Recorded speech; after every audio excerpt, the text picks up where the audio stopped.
Welcome friends. சிறுகடிக்க ஆசை இன்னைக்கு எபிசோடில் என்ன இன்ட்ரெஸ்டிங்கான சீன்ஸ் வரப்போகுதுன்றதை பற்றி பார்க்கலாம். மனோஜ், விஜயா, ரோகிணி 3 பேருமே கோவிலுக்கு வந்துடுறாங்க.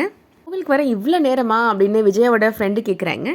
புதுசாக கல்யாணமானவங்க கிளம்பி வர வேணாமா அப்படின்னு சொல்லிட்டு இருக்கிறாங்க விஜயா.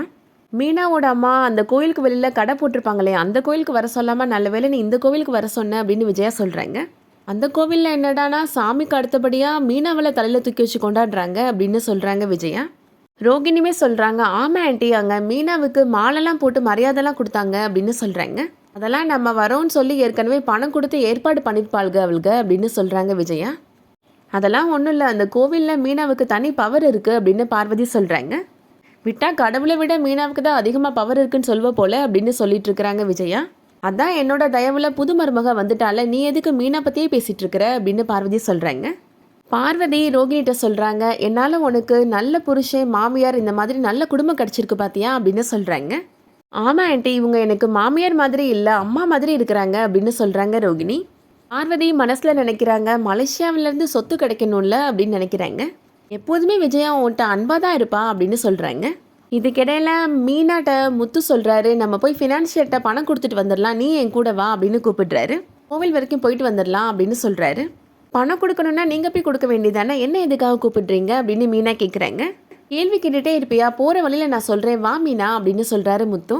2 பேரும் இப்போது காரில் போயிட்டுருக்குறாங்க. இப்போவாவது சொல்லுங்கள், என்ன எதுக்கு கூப்பிட்டு வந்தீங்க அப்படின்னு கேட்குறாங்க மீனா.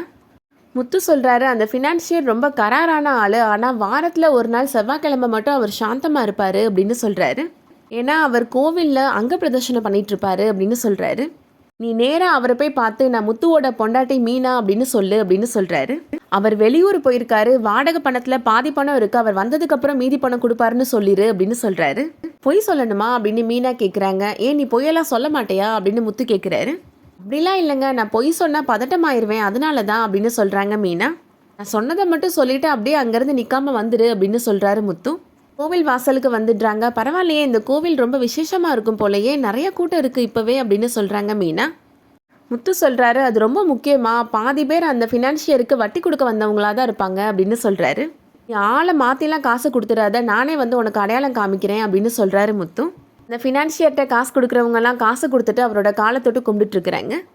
அதை பார்த்ததும் விஜயா ஃப்ரெண்ட் பார்வதி விஜயாட்ட சொல்கிறாங்க, ஏதோ சாமியார் போல் எல்லாரும் அவர் காலில் விழுந்து ஆசீர்வாதம் வாங்கிட்டு இருக்கிறாங்க, வா விஜயா நம்மளும் வாங்கிக்கலாம் அப்படின்னு கூப்பிடுறாங்க.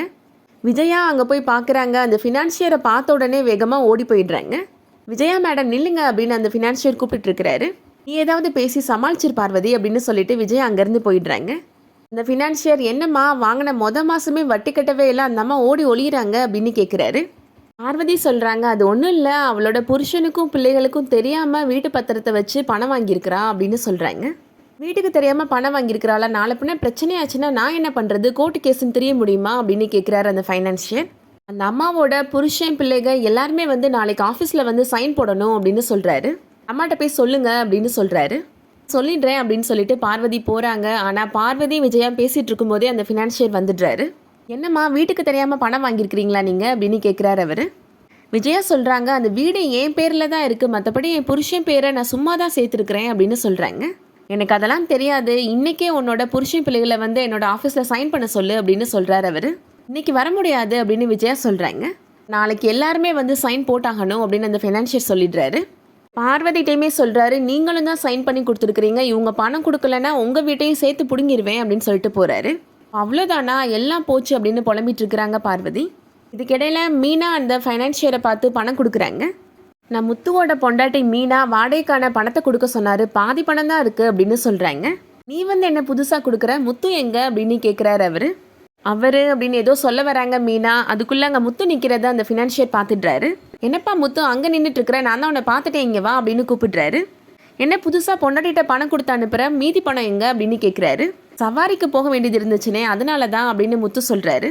மீதி பணம் எப்போ கிடைக்கும் அப்படின்னு கேட்டுட்ருக்கிறாரு. இப்போ முத்துவும் அந்த ஃபினான்ஷியரும் பேசிகிட்டு இருக்கிறத விஜயா பார்க்குறாங்க. அவங்க ஃப்ரெண்டு பார்வதிட்ட சொல்கிறாங்க, அப்போ முத்துவுக்கு எல்லா விஷயமும் தெரிஞ்சு போச்சா, அந்த ஆள் எல்லாம் சொல்லிட்டாரா அப்படின்னு கேட்குறாங்க. அப்படிலாம் இருக்காது விஜயா, இவன் ஏதாவது பணம் வாங்கியிருப்பான் அப்படின்னு சொல்கிறாங்க பார்வதி. இப்போ எல்லாரும் சாமி கும்பிட்றதுக்காக போகிறாங்க. மனோஜ் அவங்க அம்மாட்ட தட்டெங்கம்மா அப்படின்னு கேட்குறாரு. பார்வதி புலம்புறாங்க, சீக்கிரமாகவே தட்டு எந்திர நிலைமை வந்துடும் போல அப்படின்னு சொல்கிறாங்க. என்னாச்சு அப்படின்னு அண்ணாமலை கேட்குறாரு. அவள் ஏதோ புலம்புறாங்க அப்படின்னு சொல்லி சமாளிக்கிறாங்க விஜயா. அர்ச்சனை தட்டு வாங்க போனீங்களம்மா, எங்கம்மா அப்படின்னு மனோஜ் கேட்குறாரு. அது தீர்ந்து போச்சுடா, சாமி கும்பிட்றா அப்படின்னு சொல்லிட்டு இருக்கிறாங்க விஜயா. அதோட இன்னைக்கான எபிசோட் முடியுது. இந்த வீடியோ பிடிச்சிருந்துச்சுன்னா லைக் பண்ணிக்கோங்க. டிவிக்கு முன்னாடியே சீரியல் பற்றி தெரிஞ்சுக்கணுன்னா நம்ம சேனலை சப்ஸ்கிரைப் பண்ணிக்கோங்க. தேங்க்ஸ் ஃபார் வாட்சிங்.